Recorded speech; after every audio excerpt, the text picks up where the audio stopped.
Boa noite! Estamos começando aqui mais uma live do Personare. Dessa vez a gente está gravando para vocês direto da Feira Naturaltech em São Paulo, que o Personare está participando a semana toda, participando com palestras, com stand e gravando muitas dicas para vocês. E hoje eu estou aqui, para a live com a especialista em Theta Healing, terapeuta holística, que é a Gabi Esquisato. Boa noite, Gabi! Boa noite, pessoal. Estou muito feliz de estar aqui nessa live de novo. Ai. Fazer live com vocês é sempre uma delícia, é sempre um momento muito leve, né? Um momento de aprofundamento, de autoconhecimento, mas com leveza, né? Com alegria. Não, eu a gente adoro. entra num bate-papo aqui que eu começo a ficar empolgada com mil perguntas. E hoje a gente vai falar de alimentação. A Gabi vai explicar pra gente que crenças, ou seja, que modelos de pensamento que a gente traz na nossa vida, que a gente aprendeu ou lá na infância, ou ao longo da vida, ou de forma cultural. Aí você me corrige aí, Gabi, depois. Tá tudo certinho. Que podem afetar a nossa relação com a comida. Então, muitas vezes, o que a gente vê? Que quem se interessa por esse tema, quem já fez dieta, ou quem vive de dieta, vive no efeito sanfona, são pessoas que muitas vezes sabem tudo de alimentação, entendem tudo da técnica, entendem todos os detalhes e mesmo assim tem dificuldade de ter uma relação prazerosa com a comida. E existe todo um entorno a isso, né? Por que a relação com a comida não é prazerosa? E a Gabi vai falar hoje pra gente de que modelos mentais afetam essa relação com a comida. Né, Gabi? Sim. Ai, vamos lá, então. Eu quero começar, Carol, eu acho que é muito importante a gente contextualizar as pessoas de um lugar de que estamos juntos. Então, eu quero começar contando uma história minha pessoal, para elas... eu acho que quando a gente vê histórias, a gente percebe que, uau, então não é só comigo, e a gente...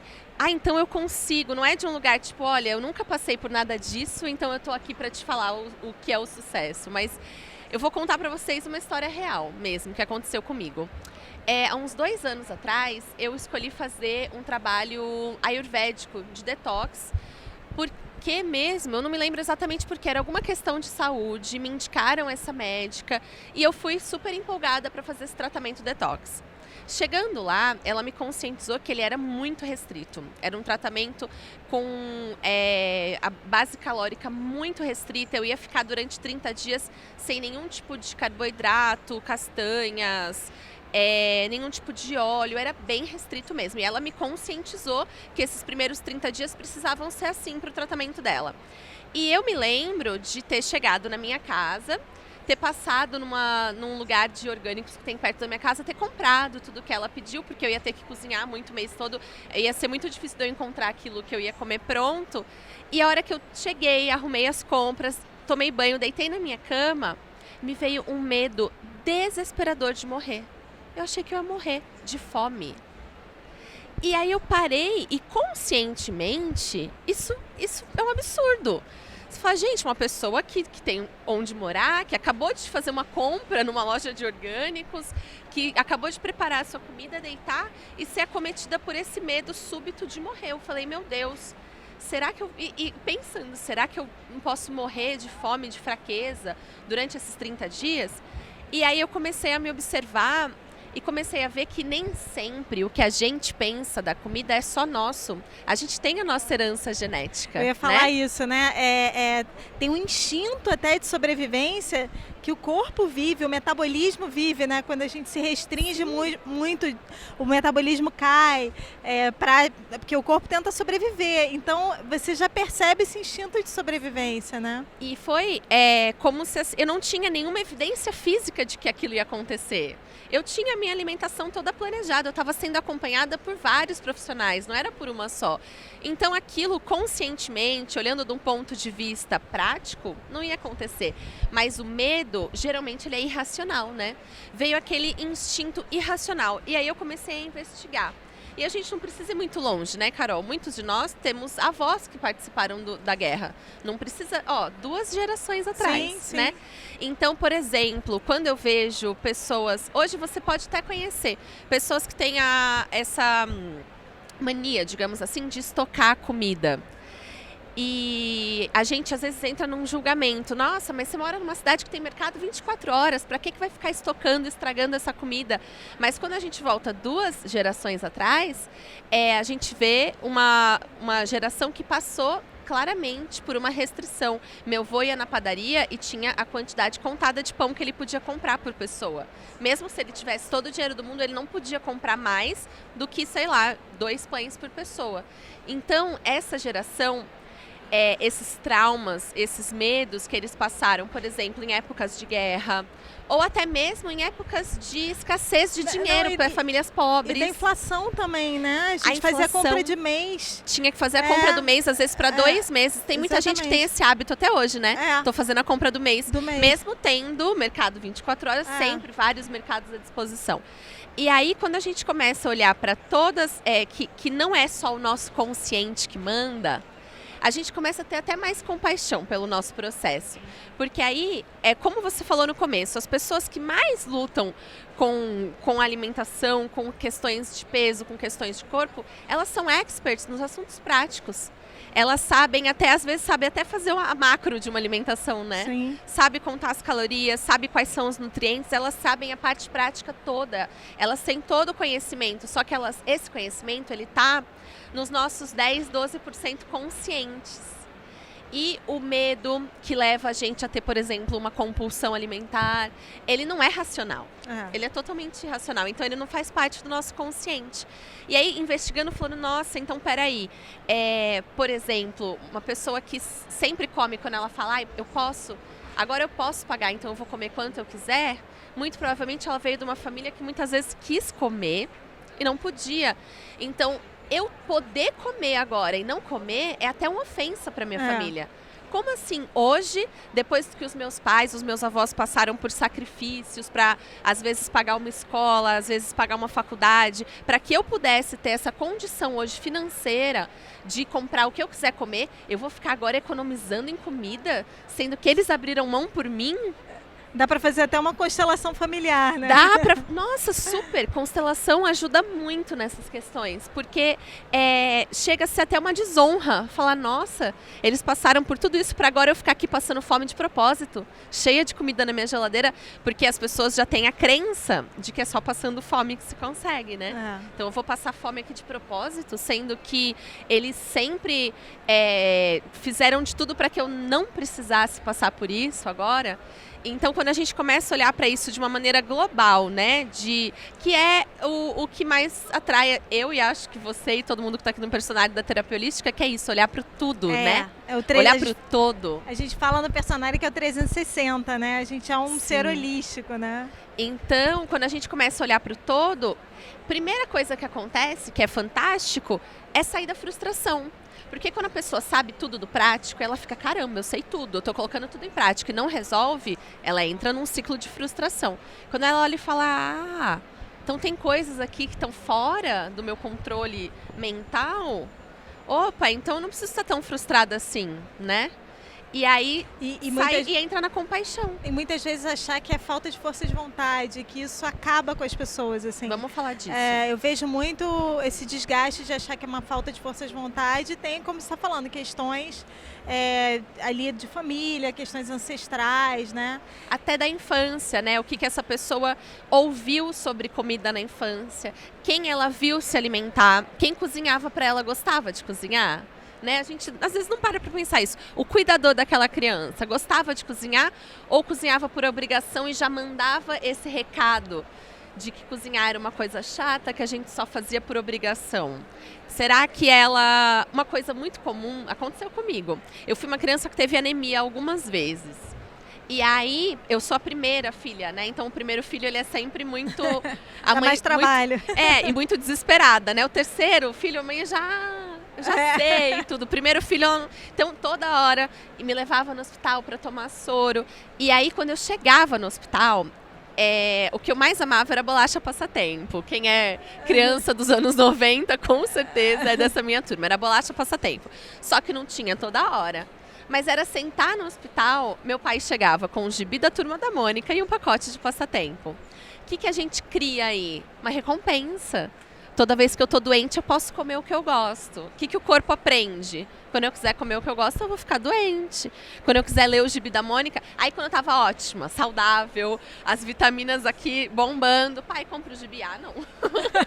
Não pode comprar toda hora. Quando acabava o corpo gibi, tem que ficar entende? doente. Então, o que o corpo dessa criança vai registrando? Que quando eu tô doente eu posso, e quando eu não tô doente eu não posso. Quando eu tô doente eu tenho atenção, eu tenho mimo, eu tenho gibi, eu tenho a bolacha passatempo. E aí as crianças vão ficando, isso, quando você cria essa crença, a criança fica doente de verdade, não é que ela finge para ganhar a bolacha passatempo. O corpo dela aprendeu e ela fica doente de verdade. Uma vez eu estava contando isso num curso, e aí uma aluna falou assim, descobri por que meus filhos nunca ficaram doentes. Eu estava dando esse curso no Nordeste, então ela, uma mulher muito expressiva, né? Aquelas nordestinas super queridas, que a vizinhança inteira ama. E ela tem 4 filhos, ela falou, mas as minhas vizinhas passaram a vida me enlouquecendo, querendo saber qual era o meu segredo, que os meus meninos nunca ficavam doentes. E eu não sabia explicar, eu dizia que eu cozinhava, fazia comida saudável, e ela falou, agora eu percebi. Toda vez que eles ameaçavam ficar doentes, tipo, começava, né, uma coriza, uma gripezinha, eu colocava eles de dieta. O que era dieta? Era comer só sopa, que ela colocava todos os legumes que ela podia achar. Mas não dava um dia. E não era só um que entrava na dieta, era todo mundo, porque ela não ia fazer comida diferente. O sopão da mamãe, Era né? o sopão. E aí ela falou, nunca, esses meninos, não era um dia, eles já estavam ótimos. Por quê? Que criança que vai querer ficar repetindo isso, né? Então, esse é o poder que as crenças têm na nossa vida e às vezes a gente não tá olhando para isso, Sim. né? E elas estão atuando ali no subconsciente, né? Sim. E se a gente pudesse elencar algumas, assim, como frases, daria? Dá super. Bom, primeira delas a gente falou aqui agora. Para emagrecer precisa passar fome. É a primeira crença. A segunda, que eu acho que é uma coisa muito da atualidade, é que a gente tá numa sociedade que quer resultado imediato e rápido, né? Tudo muito imediato, tudo muito rápido. Então, tem até memes, brincadeiras na internet, tipo, já fiquei hoje o dia inteiro comendo saudável, quando que eu começo a emagrecer, né? Tem aqueles memes. Então, isso também, achar, por exemplo, já entrar numa crença de que, se emagrecer demora, então eu não vou nem começar. Emagrecer dá trabalho.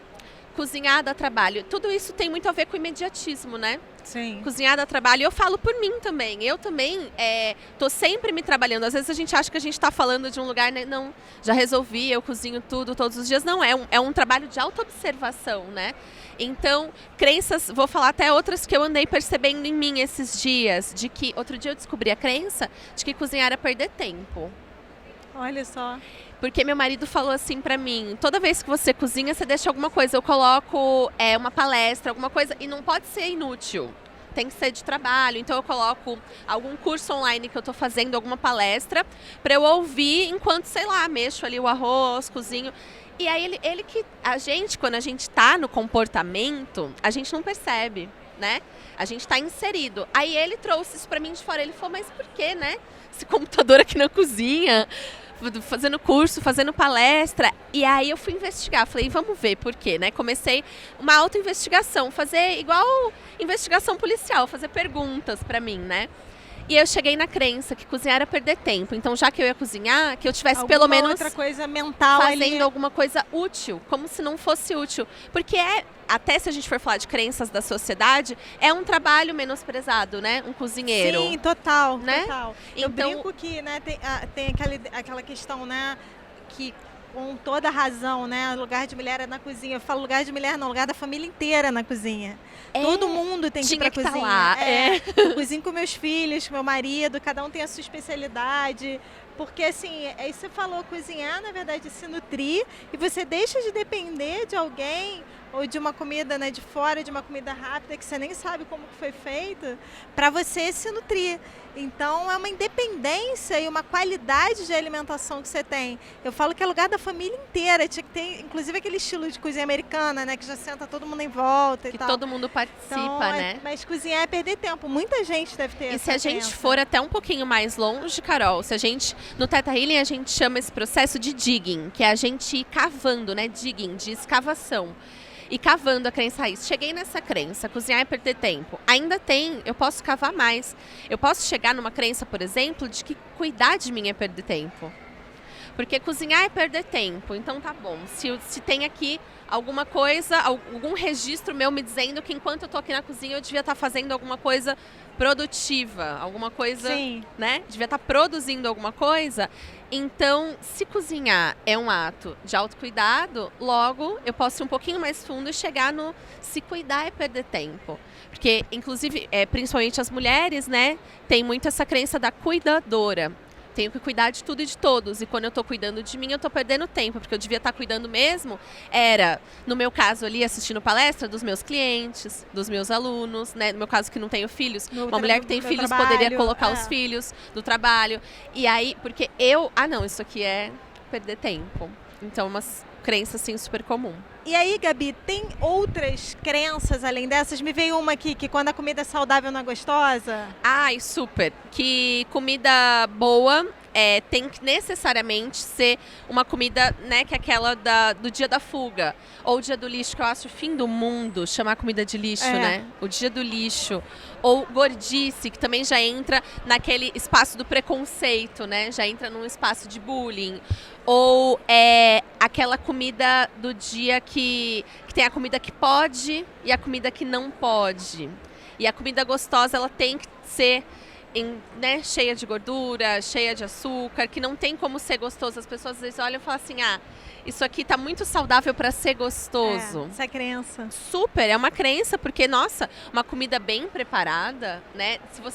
Eu acho que é uma coisa também, Carol, de limpeza do paladar, que a gente tem às vezes, assim como essas crenças vão rodando aqui inconscientemente, sem a gente perceber, o nosso paladar também vicia sem a gente perceber. Sim, perfeito. Então, se você não tem um paladar limpo, então nesse detox que eu fiz, que eu contei, que é esse meu primeiro, a primeira crença que me veio foi um medo de morrer, eu vou morrer de fome. E assim, pra eu morrer de fome, gente, precisa de muito, né? Não ia ser. Você não ia ter passado no mercado antes, não, né? E nem no meio de um tratamento. E aí, depois, quando o tempo foi passando, eu fui descobrindo que quanto mais o tempo ia passando, mais o meu paladar ia ficando limpo e mais aquela comida ficando gostosa. Na primeira semana, era uma comida assim que eu tinha um objetivo, eu tinha um propósito ali de saúde. Não estava comendo por vontade, nem por prazer, era um objetivo. E aí, depois de, eu acho que uma semana, uns 10 dias, o nosso paladar é um detox mesmo. Eu não sei, não sou profissional, né, da área da saúde e da alimentação para explicar, mas com certeza tem pessoas aqui no Personário que vão saber explicar isso com qualidade técnica. Mas esse paladar, ele vai sendo limpo. Sim. E aí, dali 10, 15 dias, aquela comida que no começo não tinha graça nenhuma, eu tava ali porque eu tinha um objetivo, ela começou a ficar gostosa. O que acontece, se eu posso explicar, porque é minha especialidade. Adoro, agora sim. Porque o que acontece é o seguinte, gente, conforme a gente vai se alimentando ao longo da vida de alimentos muito condimentados, de conservantes, química, eles vão queimando as nossas papilas gustativas. Gente, eu não Tem sabia gente disso. que, se a alimentação foi muito drástica durante muitos anos, às vezes as papilas nem se recuperam. Né? E tem gente que só ficaram com elas, digamos, anestesiadas. Então, você tem que... Essa reeducação que a Gabi percebeu... Nossa, eu tô chocada. Assim, uma recuperação das papilas gustativas, de toda essa química que ficou e que você passa a não sentir mais o gosto do alimento. Então, o que você acha que não tem gosto é porque as suas papilas só estão conseguindo sentir gosto do que tem um realçador de sabor. Porque muito alimento que a gente come industrializado, eles têm realçadores de sabor. E aí, o que é um alimento com sabor, a gente não consegue sentir. A dica que eu dou para as pessoas nesse caso é que as pessoas comecem migrando para comidas condimentadas, mas com condimentos mais naturais. E aos poucos elas vão reduzindo os condimentos. Então, usar muitas ervas, né? Cúrcuma, aí pode experimentar, tem várias receitas na internet, mas ao invés de usar uma comida com realçador, uma comida muito industrializada, experimentar comidas com condimentos naturais, porque você vai ter a percepção de sabor, mas você vai começando aos poucos a se reeducar. E uma coisa que queima a papila, que também dá esse vício, é o próprio sal.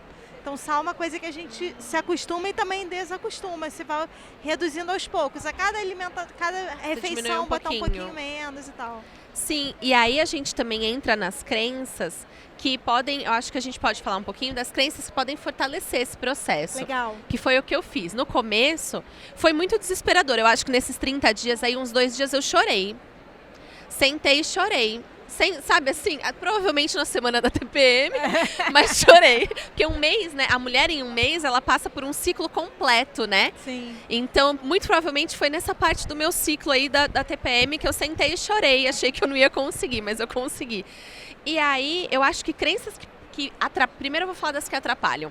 Uma crença que atrapalha muito é achar que a dieta tem que ter começo e fim, né? Sim. Achar que é uma dieta. Acho que já volta uma casa. Achar que é uma dieta. É restrição. Então, uma crença de que eu vou fazer isso aqui por um curto período de tempo para emagrecer, depois a minha vida volta ao normal. Já começou errado. Já começa... Porque aí você não tem porquê. Você fica sem motivos reais para aquilo. Você tem um objetivo, mas não tem motivos. Uma outra coisa, aí agora falando das crenças que podem ajudar, é isso. Só tirar uma dúvida que eu tinha também sobre crenças que atrapalham. Existem crenças de autossabotagem? Pessoas que estão num processo de autoestima baixo e que aí se sabotam, e a alimentação é uma forma de se punir também? Porque vem a culpa depois, né? Uma pessoa que tem compulsão alimentar, depois da compulsão que enfiou o pé na jaca, vem muita culpa, né? Sim.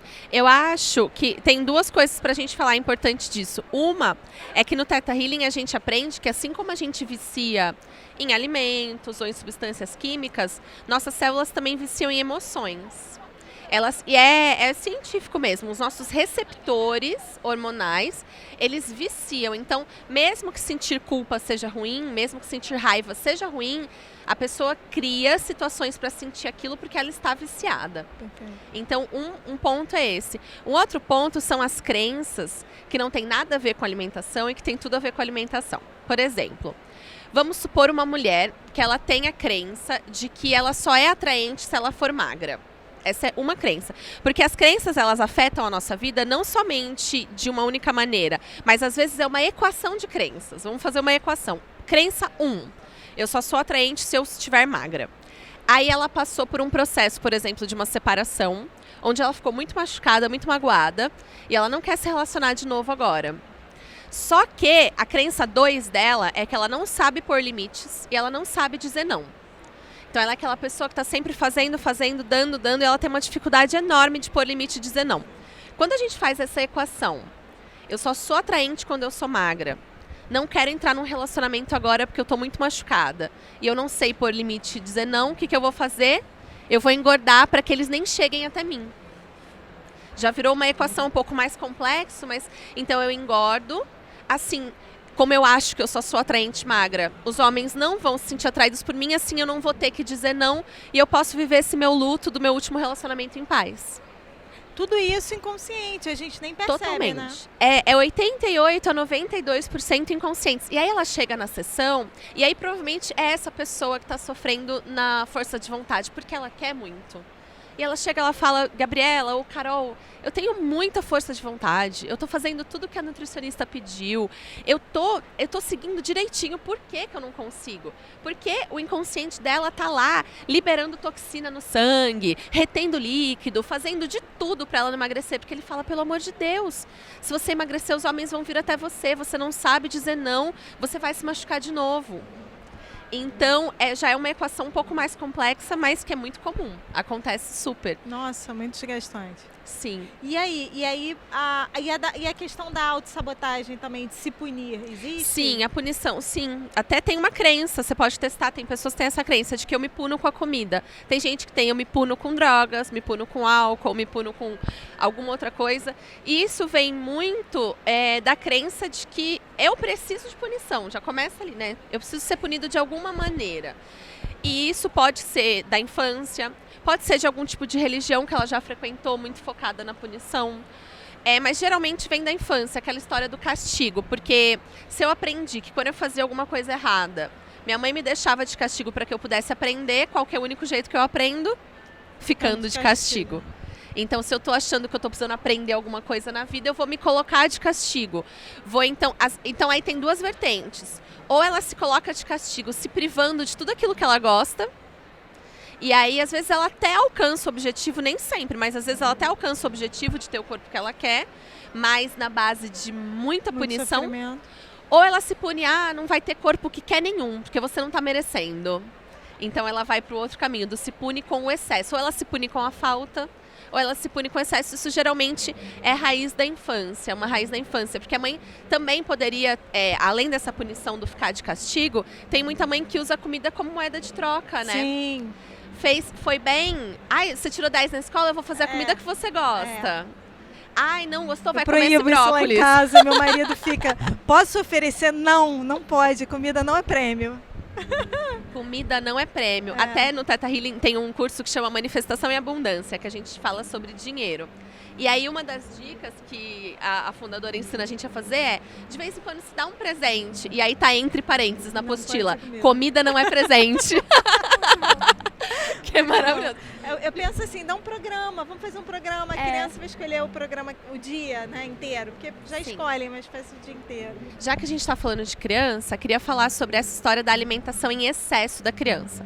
Essa crença muito brasileira de ter que, eu ia falar, ter que socar a comida na criança. Pode falar na live isso? Socar a comida na criança. Que a criança gordinha que é saudável. Que tem que socar a comida na criança. Então, às vezes, o adulto, ele foi essa criança que não podia levantar da mesa enquanto não raspasse o prato. Quem nunca, né? Não vai levantar dessa mesa enquanto não raspar o prato. Ou, outro dia eu li um artigo que falava que uma criança de 5, 6, 7 anos até, se ela tiver num dia onde ela não quer comer nada, se ela comer uma banana, ela tem nutriente para aquele dia. Sim, para de ficar socando comida, porque isso gera a crença nela de que ela precisa de muito para se alimentar. De que ela só tá satisfeita quando tá lotada, né? Explodindo de comida. Ela até perde esse feeling, essa sensibilidade tô satisfeito ou não. Porque ela fala, mãe, tô satisfeita, não tá não. Vai comer. Vai comer esse prato. E aí, e os adultos, gente, eu não tenho filhos, então pra mim olhar de fora é muito mais fácil. É lógico que quem tem filhos tá dentro da situação, não, né? Mas eu posso até falar com propriedade, assim, eu era essa pessoa e depois que eu fiz a formação em alimentação e eu vi a dificuldade que é um adulto perceber que tá satisfeito, eu comecei a respeitar os meus filhos. Não quero mais, ok, não quero mais. E tem aquela coisa assim, mas eu queria sobremesa. Não, ok, você vai comer pouco porque teoricamente você não aguenta mais. Eu faço isso. Porque às vezes a criança também tenta enrolar pra comer sobremesa. Não, ok, você vai comer um chocolatinho, 70 lá em casa. Mas assim, até pode comer a sobremesa. E o que eu percebi foi interessante que a minha filha, que já pegou a fase da pessoa instruída, ela tem dias que ela não quer determinados alimentos, tipo, não quer comer feijão. E eu comecei a respeitar e eu vi que ela fazia um ciclo.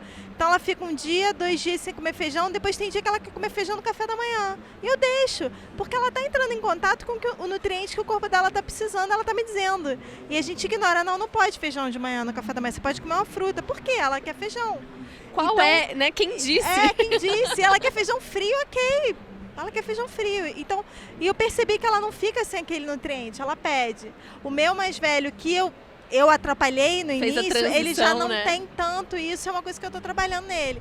Mas é fantástico, assim, eu vejo ela rotacionando os nutrientes. Assim. É lindo, porque às vezes a gente vê um adulto fazendo um prato igual o dele para a criança. Olha o tamanho do estômago dele, olha o tamanho do estômago da criança. Por que o prato tem que ser do mesmo tamanho, né? Sim. E isso da rotação que você falou é incrível. Eu gravei um vídeo aqui também, aproveitando, aqui na Natural Tech, falando 5 dicas para você perceber se você está comendo, descontando as suas emoções na comida. E a primeira dica é quando você não pergunta para o seu corpo o que ele quer comer. E a sua filha provavelmente é isso. Ela nem precisa perguntar para o corpo, porque o corpo dela já fala. Já fala. Eu quero feijão no café da manhã. Então, provavelmente ela está precisando de ferro, algum nutriente ali que tem no feijão.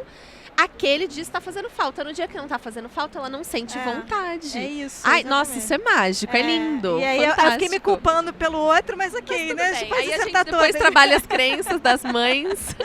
E aí, então, no positivo agora, que dicas que a gente pode dar, assim, pro pessoal ok, entendi, como é que eu começo a trabalhar no positivo? Aí vou voltar lá para essa minha experiência, que foi muito rica, né? O que eu fazia, o que eu falava para mim, né? Enquanto eu tava nesse processo. Nos dias onde eu estava muito desesperada, que foram esses dias que eu chorei, falei, não quero mais, eu percebi que eu estava, na verdade, as minhas motivações estavam erradas. Eu estava dizendo que eu queria mudar a minha saúde, mas na verdade eu estava me achando gorda e errada. Então eram as motivações equivocadas. Então, ter clareza, sim, a clareza de um cristal sobre quais são as suas motivações. Porque os motivos pelos quais você está fazendo, eles são mais importantes do que como você está fazendo.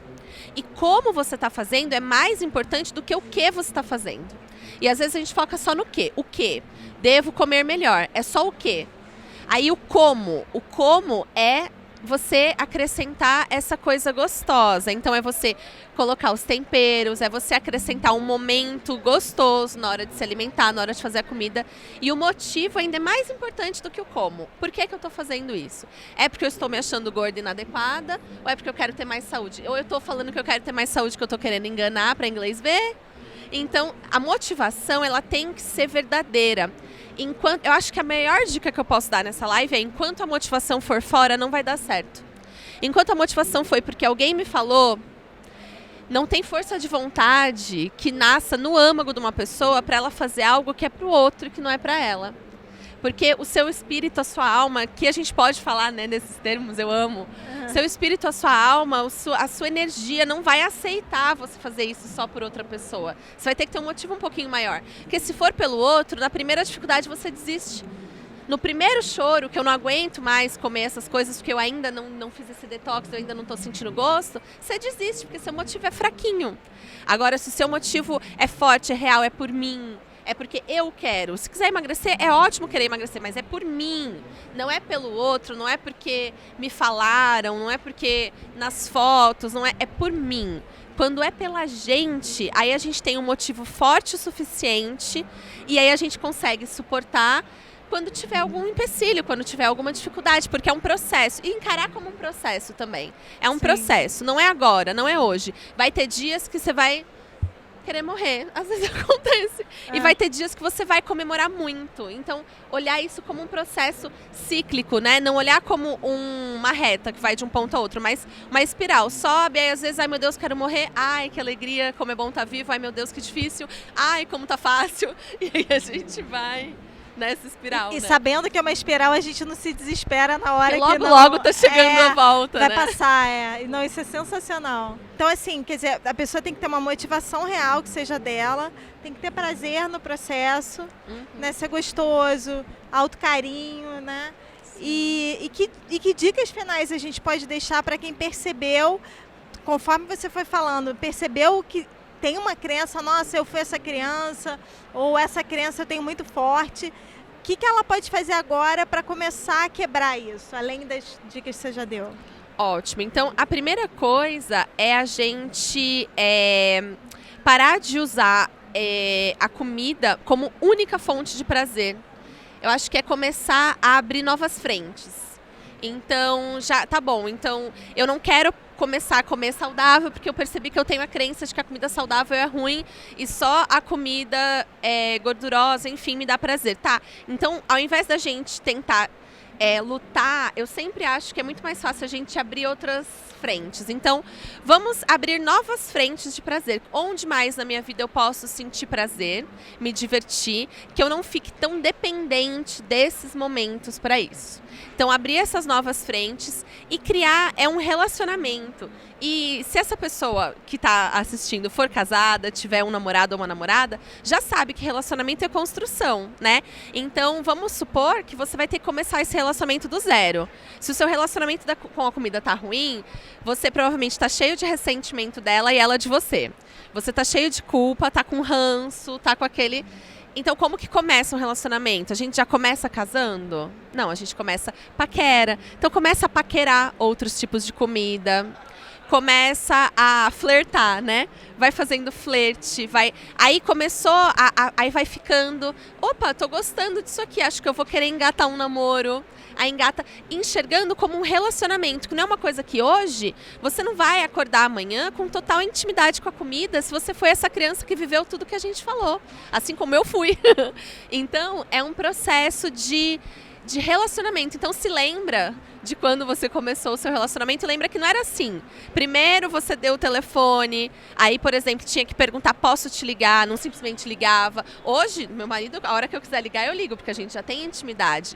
Então, com a comida vai ser a mesma coisa. Você não vai começar direto na intimidade. Então, começa paquerando, abre essas novas frentes de prazer e trabalhar mesmo nesses ressentimentos. Quando você se vê, a gente ressente certo tipo de comida, Carol. Então, quando você se vê ressentindo uma comida saudável, ressentindo uma comida pelo único motivo de que ela é mais saudável do que as outras, toma consciência disso e fala, opa, ela não fez nada pra mim. Isso aqui é só uma lembrança, é só uma memória. Isso não precisa continuar sendo repetido. Eu sou uma nova pessoa, minhas células estão se renovando o tempo todo. Eu vou criar uma nova relação, vou me apresentar de novo. Oi, tudo bem? Vamos começar do zero, vamos fingir que a gente não se conhece. Experimentar uma outra receita, né, daquele alimento. Tipo, tem trauma de brócolis, tem 1 milhão de receitas de brócolis, né? Fazer uma diferente. Sim, e é isso, é criar uma relação, começar desde a paquera, se permite paquerar sem compromisso, que às vezes a pessoa já assume um compromisso tão duro. Aquela reeducação é uma coisa tão dura, tão pesada para ela, que não faz sentido. Então, quem quer começar um relacionamento já colocando aliança, assinando contrato, dá até uma agonia, né? Não, vamos começar a paquera, experimenta. E nessa fase da paquera, experimenta todas as comidas, não precisa ficar fiel, né, a uma só. Experimenta todas. Qual será que eu gosto mais, né? Para fazer isso de uma maneira mais leve, sem esse desespero. Ai, muito bom, gente. Amei estar aqui, falar loucamente. Se deixar, a gente fica até amanhã. Gente, então a gente está encerrando aqui mais uma live no Personare. Como a gente está gravando na feira, a gente tentou passar por todos os tópicos relacionados a esse assunto, mas se você tiver ficado com alguma dúvida que a gente não tenha respondido, você pode colocar aqui nos comentários do vídeo, que a Gabi responde, depois a gente entra em contato, ela responde. E a gente espera, semana que vem, a gente tem uma live com a Márcia Fervienza, a gente vai falar de astrologia e amor. A gente vai tentar te ajudar a identificar no seu mapa astral seus desafios no amor e como é que você resolve eles, como é que você lida melhor com eles, né? Semana que vem é Semana dos Namorados, então a gente vai aproveitar esse tema para ajudar você. O objetivo da live no Personário, sou Carolina Sena, uma das sócias fundadoras do Personário. O objetivo nosso com a live é inspirar a transformação positiva na sua vida. Então eu espero que você, a partir de hoje, comece a botar em prática essas dicas da Gabi e conta pra gente também se você tiver tido alguma experiência legal, alguma mudança que você tenha percebido quando você começar a colocar em prática, comenta aqui com a gente também. Boa noite e obrigada. Boa noite, Gabi. Tchau, obrigada. Tchau, boa noite, obrigada, amei.